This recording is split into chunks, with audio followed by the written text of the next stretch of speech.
take responsibility for your life. Achieve fulfillment with recovery. Check out responsiblerecovery.net. And where did your addiction go from there? My addiction from there, I guess while I was still in California, at that school in Southern California, it stayed pretty much like that. I think if I'm looking back, I was taking the Ativan, taking it, more than prescribed, smoking weed. I'd still, just like a normal college kid, well, less than a college kid would drink, but now you throw in the Ativan, so I would have blackouts, and I remember waking up in gutters and not because I was some dirtbag or whatever, just because, you take those Ativan and you mix with alcohol, you're going to black out, a legit, exactly how the word says, black out, you're done. You don't remember, you wake up. And so I think while I was in California, if I remember correctly, my personal addiction stayed kind of similar to that. I think that for sure there was a few times where I took more Vicodins and things like that, but there wasn't necessarily a pursuit for them. All the while, I saw a lot of things very closely. I had particular friends who were deep into opiate pills, and I would see that pretty much that whole year. I would see this stuff going on right in front of me, and it almost, at least at the time, was like, whoa, that's hardcore. I'm not gonna do that. It's not my style. So I didn't really take off that initially until I had moved, changed schools, and went somewhere else. Were they like snorting oxys or shooting like snorting that oxy? Yeah. And then like we go to parties and they'd be like snorting coke and that kind of stuff. So what happened when you moved away? Well, when I moved away, moved to Las Vegas, went to school in Las Vegas. Seemed like a good idea at the time. All my buddies going there. When I went there, I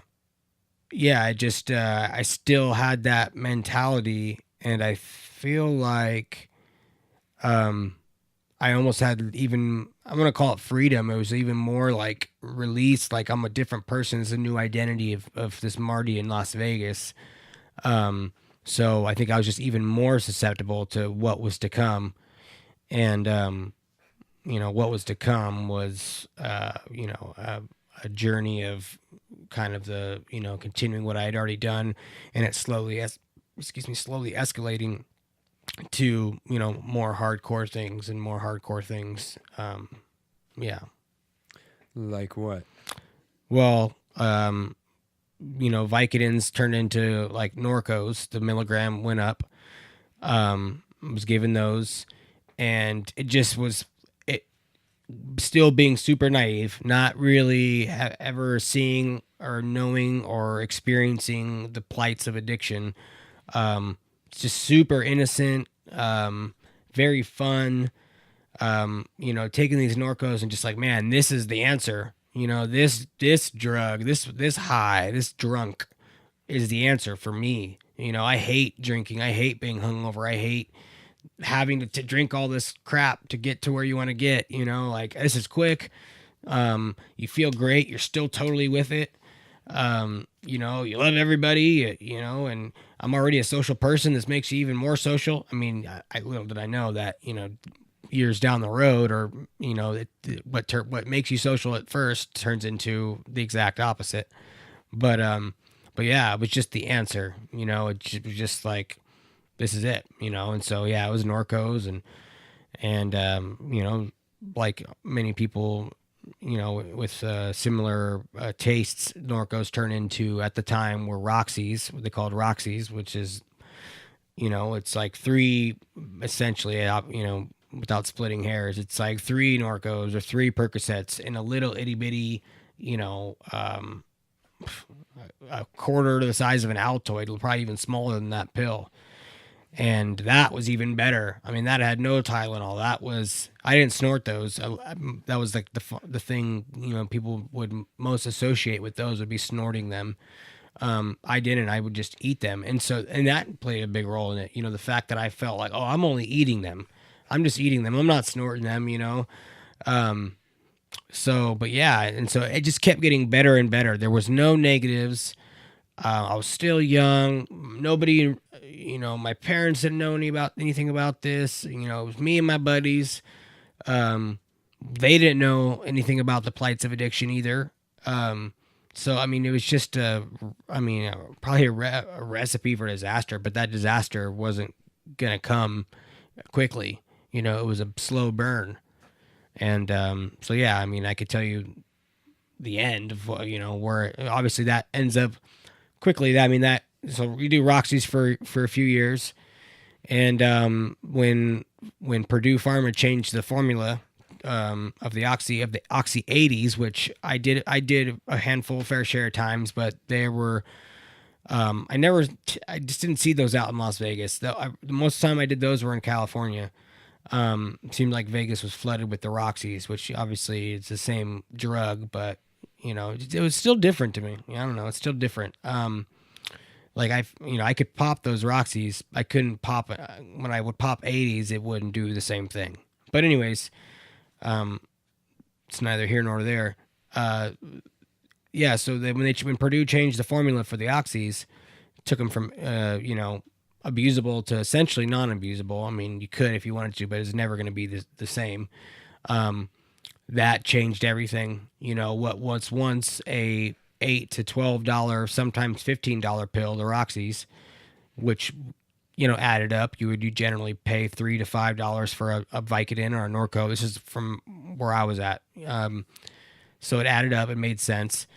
Once they changed that formula, those pills went to $30 a piece. And I'm a practical guy.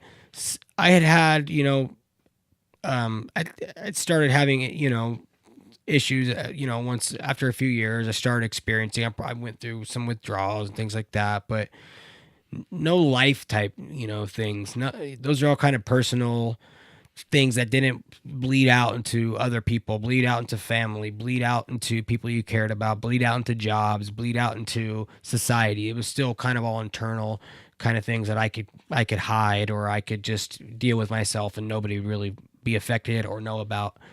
But yeah, once they changed that formula, I remember seeing at one of the people I would get these from's house, they just had like a chunk of heroin just sitting on the table. And I remember saying like, oh, I had at that point I was taking so many Roxies, and obviously it didn't matter how many I'd take at that point. My tolerance was so high. I was never going to get the feeling like I got, 3 years prior or 2 years prior.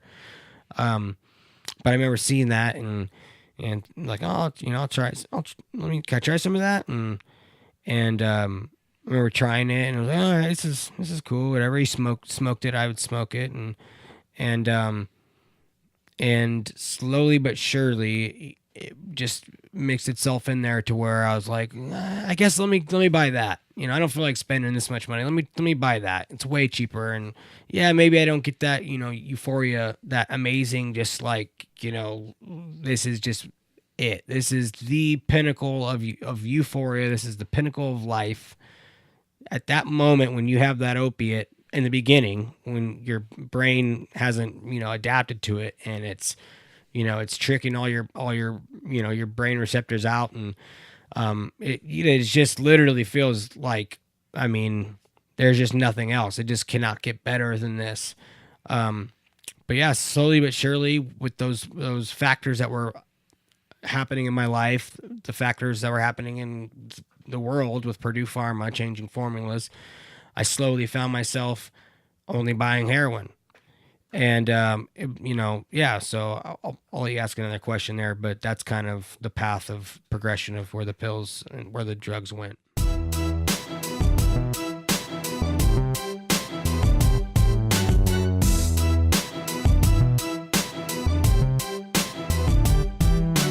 Take responsibility for your life. Achieve fulfillment with recovery. check out responsiblerecovery.net.